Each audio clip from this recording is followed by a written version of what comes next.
Week 43, Day 6. Today we continue in the Synoptic Gospels, and we're going to see some flow over from yesterday's reading as we look at Matthew 20, Mark chapter 10, verses 32 to 52, and Luke chapter 18. We're going to pick up at verse 31 and continue on into chapter 19, verse 27. Now, we read the story of the rich young man, which very well illustrated, among other things, that the first shall be last. That's a pretty hard thing to hear, the first, the best, right? But Jesus says, no, we're going to turn the whole way of thinking on its ear. The status quo where the rich are up here and the poor are down here, all of that is going away. We're going to live, and we're going to see that ultimately God rules by a different set of standards. And so the rich young man who seemed to have everything said that he obeyed the law. In some cases, he's called the rich young ruler, was leading other people.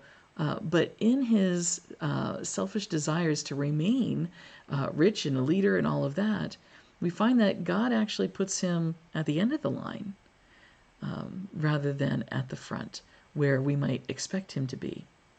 Instead, we get a very interesting parable that a lot of us, I think, we read it and we go, oh, those people just don't understand. But when we see it in our own lives, we have difficulty facing the truth of it too. And that is the parable of the vineyard workers. The story basically goes like this, and you'll read it for yourselves.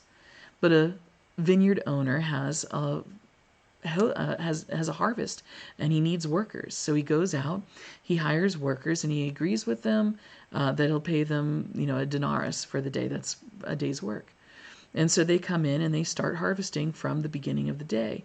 But there's still so much that needs to be done. So the vineyard owner goes out and he gets more workers, and they come in and they start working. Now, they didn't start at the beginning of the day. They started maybe mid-morning or even lunchtime. And this happens over and over again until the vineyard owner has gone out at the very end of the day, maybe just an hour before sunsets and there's no opportunity for work, and brings in yet another crew. At the end of the day, he works out the accounts, and he starts with those who worked the least amount of time, an hour or two, and he gives them an entire denarii. That's an entire day's wages. That's awesome. And he goes to the next group that have worked maybe 3 or 4 hours and gives them the same. Okay, well, that's still more than they could have expected for only having worked part of a day. And those who worked maybe 5 or 6 hours, they get the same amount. When it comes to the people who were there from the very beginning, the accepted wage was a denarii for a day's work. But they start to grumble because the vineyard owner has given that same amount to those who didn't work nearly as long. Now, you and I, just like the vineyard workers, would be inclined to say that's not fair. We put in a lot more time and we still just got the same amount that they did. But the vineyard owner points out, what is it to you if I choose to be generous? What is it to you if I choose to be generous? Now, we're probably not looking at the number of hours that we have worked in a vineyard, but we may be starting to look at how long we've been part of the church, how long we've been followers of Jesus Christ. And then we look at someone who comes in at the last hour, the deathbed confession, if you will, that says, I do believe in Jesus, and that God would accept them too into eternity, even though we've been laboring for many years. God has offered us a beautiful gift, eternal life. And God calls us to live the way that God would want us to live.